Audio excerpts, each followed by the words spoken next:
Magandang araw mga bayang karerista. Nandito na naman po si Rematista ang bibigay sa inyo ng karera tips and analysis ngayong araw ng Sabado, September 14, 2024.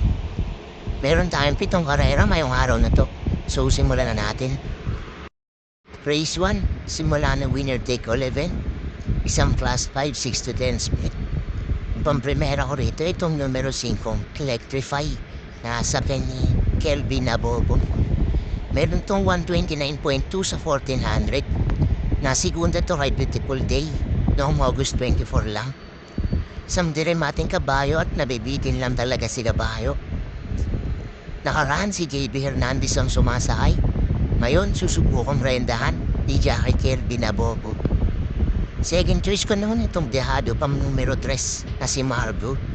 Nasasakyan ni Jackie RJC Tabor. Ito tingin ko humahanap lang ng tempo to. Last win ito, meron tong 130.2 sa 1400 noong July 27 pa. Ito isang disunod na kabayo lang. Huwag lang matatabunan sa largahan. Makakadehado pa to rito. So first choice ko numero 5 Electrify. Second choice numero 3 Margo.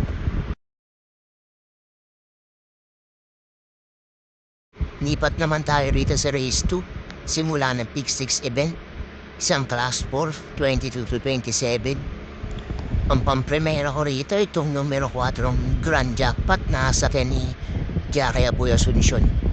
Ito, malakas ng mga nakalaban ito nakaraan kaya medyo nabitin to.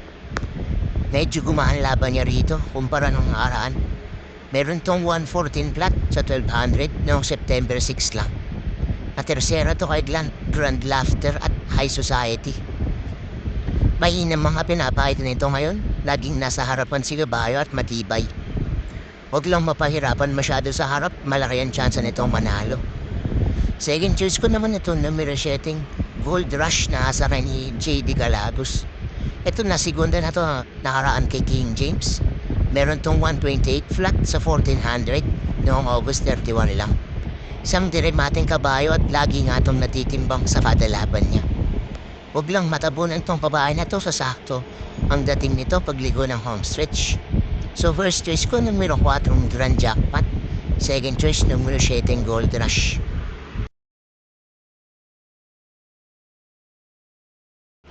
Dito naman tayo sa race 3.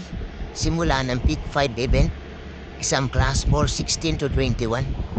Ang pamprimera ko rito ito numero 8 Tulog Choice na sa ni Mac de Ocampo. Last win ito noong August 23 lang. Meron to 127.6 sa 1400. Bandera tapos siya dun. Gamay na to ng regular jockey niyang si Mac de Ocampo. Tingin ko ito mauuna rito sa race na to dahil nasa labas ang pwesto niya at hindi siya maatapunan paglargahan. Pag napabayaan nila to sa harap, kaya nitong tumapos ng karera kahit 1400 pa ang distansya. Second choice ko na rin itong numero 2 na Save My Savings na sa ni John Alvin Gusek. Masyado nang babato sa laban. Last win ito noong March 15 pa. Meron tong 113.4 sa 1200. Tinalo niya si American Dream dun sa race na yun. Isang dibanderang kabayo at matibay sa harapan to. Medyo hindi lang maganda tinatakbo na haraan ito. Pero pag naalala nito yung totoong grupo niya, wala silang panalo rito. So first choice ko numero 8 Tulog Choice. Second choice numero 2 Save My Savings.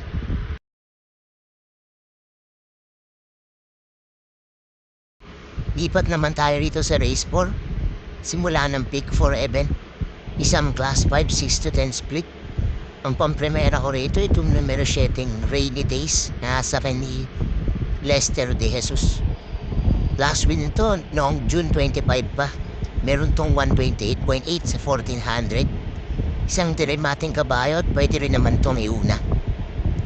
Tingin ko amat na siya sa grupo na to dahil na rin sa nakaraang preba niya at medyo magagaan na mga kalaban niya rito. Hindi rin naman tumatapunan sa largaan kaya maayos to makakalabas. Second choice ko naman ito numero 2 na Bright Mind na sa ni JB Guerra. Ito pa'y napuslam nakaraan dahil hinihingan siguro kakahabol kay Smiling Lady. Pero dito, mukhang si Magnolia Ashley lang naman yung medyo matulin kaya tingin ko makakasabay ito rito. Meron tong 131.2 sa 1400 nung last run niya, noong September 6 lang. So first choice ko numero 7, Rainy Days. Second choice numero 2, Bright Mind.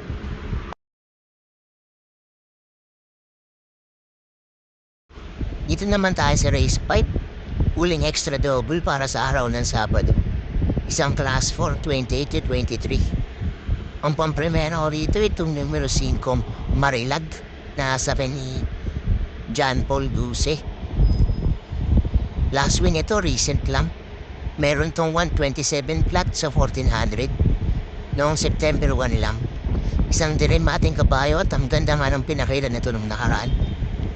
Malakas rin may mate yung kabayo na to. Tingin ko, di naman makatabunan si kabayo dahil konti lang naman ang tatakbo. Baka manalo pa ulit to rito.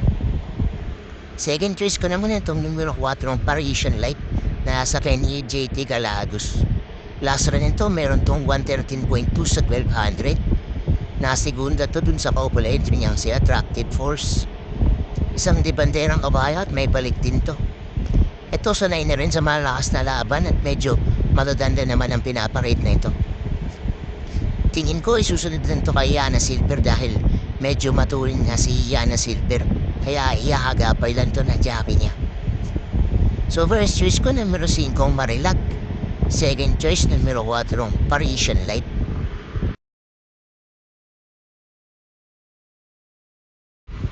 Dito na tayo sa race 6, huling daily double para sa araw ng Sabado. Isang class 5 placers. Ang kremera ko rito itong numero 7, Denderenden na sa ni apprentice jockey Jill Shego Jr. Isang dibanderang kabayo at wala kang kayang sumabay sa aire nito dahil medyo matulin nga si kabayo. Last win ito noong June 11 pa. Meron tong 129.2 sa 1400. Pag nababayaan to sa harapan, kayang-kaya nitong tumapos ng karera kahit 1400 pang distansya. Second choice ko naman itong numero 2, si Balicious, na sa ni BJB Galieta. Last run ito, meron tong 132 flat sa 1400 noong August 31 lang.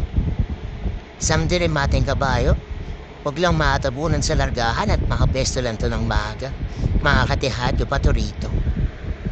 So first choice ko numero 7, Denderenden.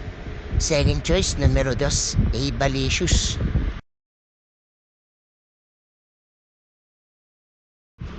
Dito na tayo sa race 7, huling race para sa araw ng Sabado at paratingan ng winner take all.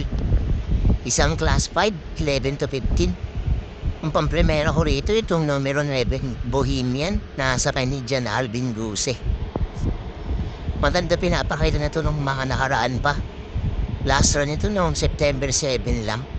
Meron tong 128.8 sa 1400.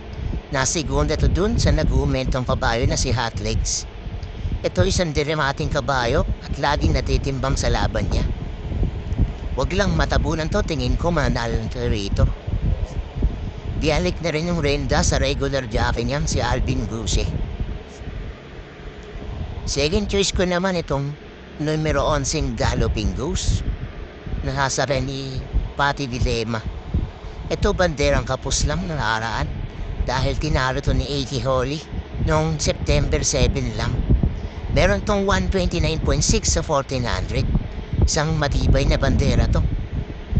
Mas tumatapang si kabayo pag may kasabay sa harapan at minsan inaabutan to ng mga kalaban niya sa meta nga. Huwag lang malalabunan sa largahan, malaki ang chance nitong manalo. So first choice ko numero 9, Bohemian. Second choice numero 11, Galloping Ghost.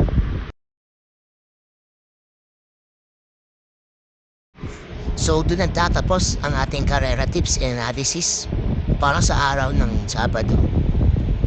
Maraming salamat sa mga nanood at sana'y magsitama tayong lahat. God bless sa inyo mga bayang karerista. Don't forget to like, comment, and subscribe for more karera tips.